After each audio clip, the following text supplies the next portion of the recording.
Hey everybody, welcome to BrickVault. Today is another LEGO Top 10 MOCs of the week, and we're going to explore the world of creativity in LEGO custom building. MOC standing for My Own Creation. And if it's your first time checking out our weekly video on this topic, I highly recommend you check out those links in the description below. There are some amazingly talented designers out there, and they are constantly building wonderfully creative and interesting designs. Let's jump into the first one, or actually, before we jump into the very first build of the week, I do want to say the custom creation that you can build yourself. The instructions for the Countach, Lamborghini Countach, have gone up in our web store, www.brickvault.toys. It's a great way to help support what we do here at the channel and the designers that we work with. Jarek is the designer for this particular one, and I think he got some absolutely excellent proportions for this model. There's a lot of great interactive features on top of that. So if you wanted to build this for yourself, you can get the instructions at our web store linked in the description below. And now let's jump into the first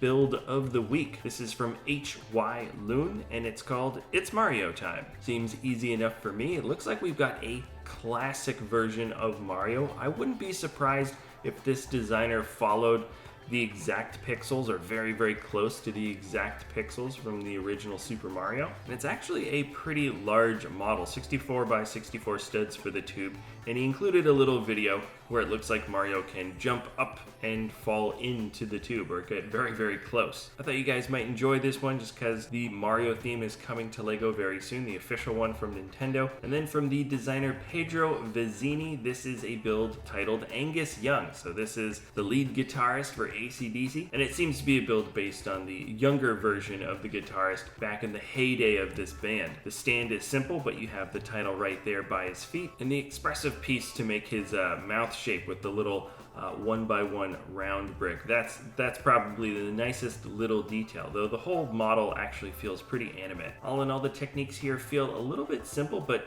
just very, very fun to put together. I feel like this was a really fun model to create. And then from Mitsuru Nikaido, this is called Object 5D. Now immediately it looks like the construction of this piece looks very delicate, very specific, very intricate. If you touch it a little bit too much in one way or another, you're probably going to knock one or several of these kind of strange little connections off. But what we have is what looks like a perfect cube, all tiled over from the top, and then a black, oozy, amorphous sort of entity is exploding from the inside out. It's taking these tiles and flinging them in every direction, and it really feels sort of like a moment captured in time, like this is a snapshot taken at very high speed. Inside it looks mechanical, but also kind of gooey. The all black interior kind of leaves this weird shiny, almost wet feeling to the design, and it's just an image that you don't often associate being able to come from LEGO bricks. It's really kind of an interesting piece. Now this one was fun, and then when I read the title, I realized this is very, very fun. From Alego, this is The Revenge of Frogger. You might remember that very popular, very classic arcade game where you hop across the streets and try not to get hit by a car. Well, it looks like the frog has grown 100 times in size or more, and he seems to be taking his revenge out on the busy city streets below. I can't tell if there's a lot of frog babies. Yeah, it looks like this Frogger has a lot of large, giant frog babies too that seem to be wreaking havoc. But there's just some wonderful micro designs. I like the garage door pieces used to shape out that one building. Frogger has the old Army Men helmet from Toy Story used as the eye tops, which is a great little touch. And everything here just looks very fun and clean. Let's move on. From Faber Mandragore, this is the Mandrakoma Revisited. Specifically, he calls this the Mandrakoma Think Tank, but the design here has been revisited from before. And it reminds me of those spider-like droids or tanks that you would see from many different anime shows and or movies, but done in a very clean, very efficient LEGO fashion.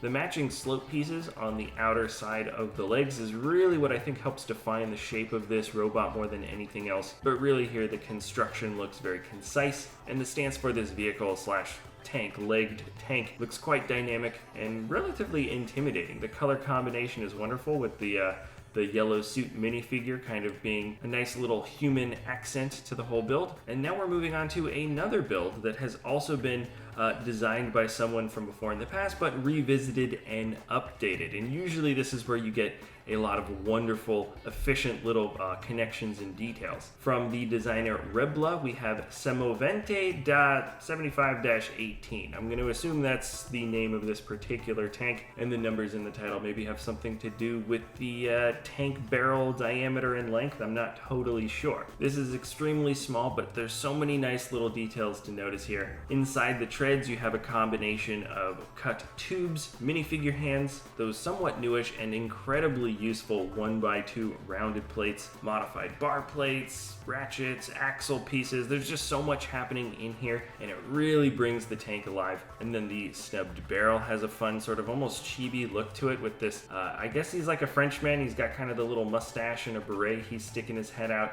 through the top, looking confused. I don't know exactly what he sees in the distance, but we've also got this distance measuring tool, I think, that's on top of the tank from the back. That's constructed in a wonderful manner as well. You can see it's attached with hook pieces from like Redbeard or another pirate. It's just a fun, almost cartoony style to a tank, but there are just a lot of wonderful details included into such a small little space. Now, I know some people aren't big fans of total digital models being shown on top 10 MOCs, but I could not show this build from Ghalad. This is the Chicken Walker Tankhead. Some people call the ATST a Chicken Walker as a nickname, but I don't know if I can do that anymore after seeing this build. I love the color combination with the olive green and tan, gray, dark gray, plus the integration of the specific parts of the chicken being turned into military components works so well. You can see a cannon for the beak, and I'm not sure if those are large cannons in the back for the tail feathers or if they are exhaust pipes, but either way they look functional and they make sense in this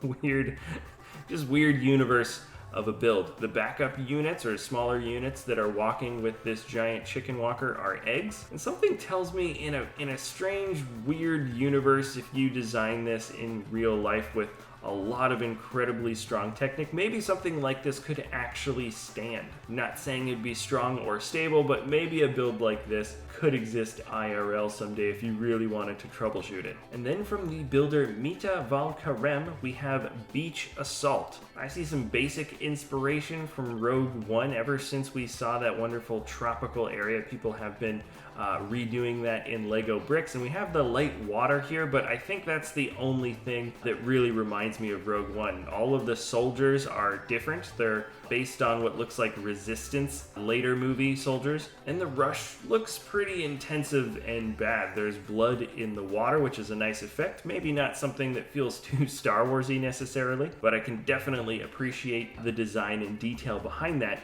And when it comes to the landscape build, it all works very well. I love how many plant and lush jungle pieces are used on top of that bunker. The camo soldiers fit in quite well, which is fun. And the nature aspect of this diorama in general was not neglected, which I often feel like can be the case when doing larger battle scenes. Definitely one of the better Star Wars battles I've seen this year so far. And then from Ayrlego, we have Lotii Pagoda. I don't know for sure if this is based on a real pagoda somewhere, but I wouldn't be surprised either way if it is, or if it's from just this builder's imagination. We have some wonderful color combinations. The brown and gold work nicely together. The dark green is colorful but not fantastical, and it also helps bring out the vibrance of the nice brighter greens and pink flowers from below. The details here are subtle, but they feel well deserved with those small fish pieces at the front by the stairs, the dishes that hang out from the wall, golden rings around the front door. There really are just